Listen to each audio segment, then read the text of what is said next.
Right, so how untouchable does Israel think it is? Possibly quite rightly, if they think they can not only consider plans to ethnically cleanse the whole of northern Gaza, but to do so quite publicly so that we're already all aware of it.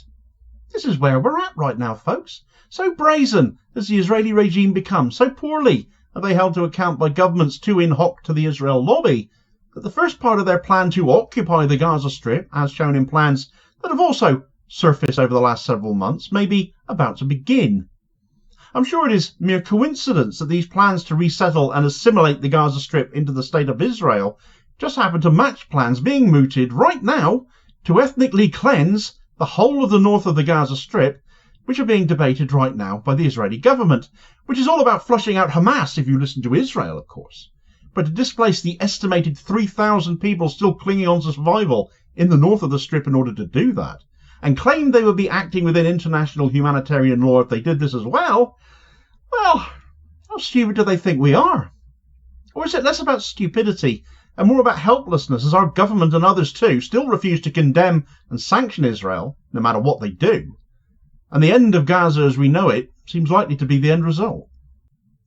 Right, so a story that has been brewing in the last 24 hours regarding the consideration of plans by Israel to now ethnically cleanse the whole of northern Gaza, that is to displace every single remaining Gaza person and turn the entire area into a no-go zone, is what we need to discuss here right now.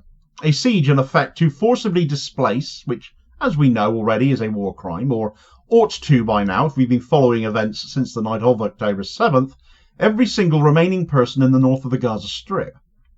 These plans are going to be discussed amongst Netanyahu's ministers later this week, apparently, but the idea itself was put on the table before Netanyahu last week, a plan which he has said makes a lot of sense. Well, it would to him, wouldn't it? But given what we know of Israel's future plans for Gaza already, the context Netanyahu might have been alluding to there might work on more than one level. I'll come back to that aspect of matters in a moment, though. The plan itself was conceived and presented to officials last week by retired Major General Eiland. This is him. He really does have a warm and friendly face, doesn't he? Like he just stepped in something nasty. Eiland is the former head of the National Security Council and former planning and operations chief in the IDF. And in an excerpt from the Times of Israel, he has said, "We have to tell the residents of North Gaza that they have 1 week to evacuate the territory, which then becomes a military zone.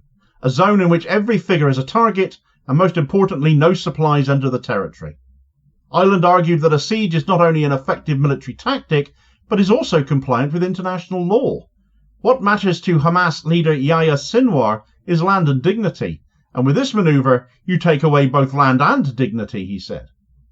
Eiland has been critical of Israel's conduct of the war in Gaza, telling the Times of Israel last week that as long as Hamas retains control over the distribution of food and fuel, it will be able to replenish its coffers and recruit new fighters. "You can't win a war while this is the situation in Gaza," he said.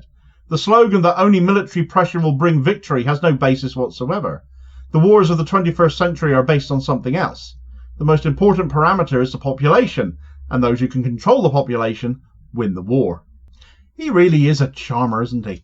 Last November, he even hailed the outbreak of disease in Gaza as a good thing because severe epidemics will bring victory faster and reduce fatalities amongst IDF soldiers. This is where this man's head is at. So what is the plan then?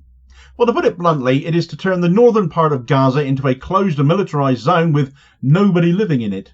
Anyone refusing to leave would be killed by Israel. That's basically it. Eiland has also said those who leave voluntarily will be given food and water, which by implication indicates those remaining will be starved to death if needs be.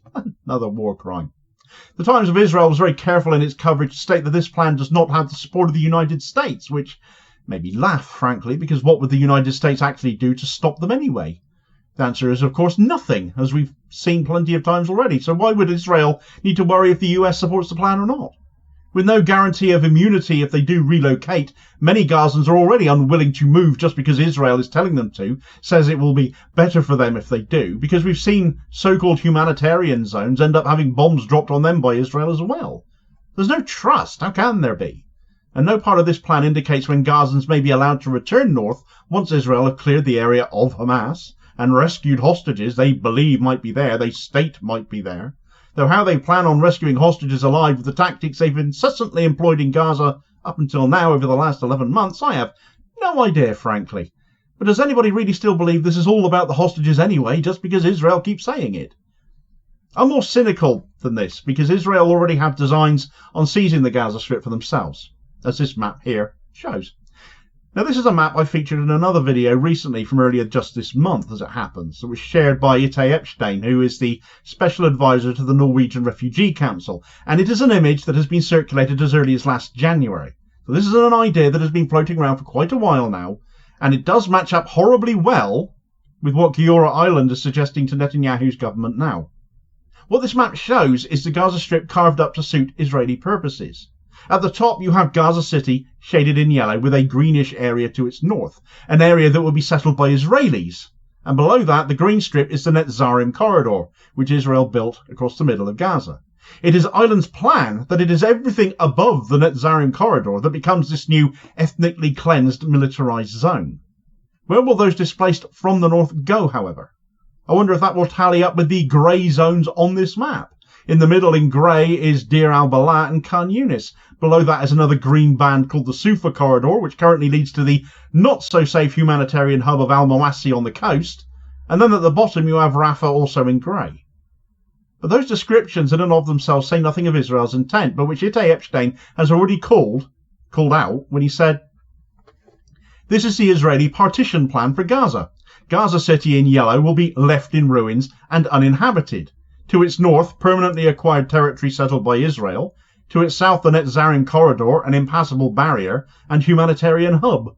Central Gaza, including Deir al-Balah and Khan Yunis, will remain under Israeli control with a permanent military presence, with a possible local civil administration. To its south, the Sufa corridor leads to al-Mawasi, another humanitarian hub, eventually replaced by re-established Israeli settlements. Rafah in the southern Gaza will be put under permanent Israeli military presence, separated from central Gaza and Egypt by a kilometres-deep perimeter all along the Gaza Strip." Think about it. We know settlers want Gaza. They've not been shy about telling us so, have they, in various news interviews. We know Israel has no intention of leaving Gaza either, will not surrender the Philadelphia corridor, which forms the border between Gaza and Egypt, and upon which the Camp David Accords, the peace accords between Egypt and Israel, rest, that Israel are now jeopardizing. The corridors Israel have built across Gaza will remain as well, and be manned with what Gazans are left living under their shadow and under their administrative control. Parts of the north might be a planned demilitarized zone now, but if the world lets Israel do this, seize that land, clear it of every single living Gazan, you know damn well they'll be moving settlers in as soon as possible afterwards. Where some foreign and alternative media is rightly calling out the ethnic cleansing planned, they've not, that I've seen, connected the dots to the long-term aims of Israel, which we already also know about, because of images like the one I showed earlier still being widely circulated. That one specifically having been shared by an Israeli minister, in fact. Israel have never really tried to hide their agendas as such, shielded from any consequences as they keep on demonstrating that they are. Every day they prove that more and more, and nothing changes regarding dealing with them. Where Israel may be emboldened to continue with their assault and seizure of the Gaza Strip, still under the excuse of rescuing hostages, their economy is taking yet another beating. Where Israel have been exposed for infiltrating electronic supply chains, those pager attacks, their own growing tech industry has been neutered as a result. Because who wants to buy or invest in Israeli tech if it might explode on them? And indeed, does that reach extend beyond Israel, given the genocidal state has apparently been interfering in global tech for the last 15 years? Get all the details on that story in this video recommendation here, as you suggested next watch, and I'll hopefully catch you on the next vid. Cheers, folks.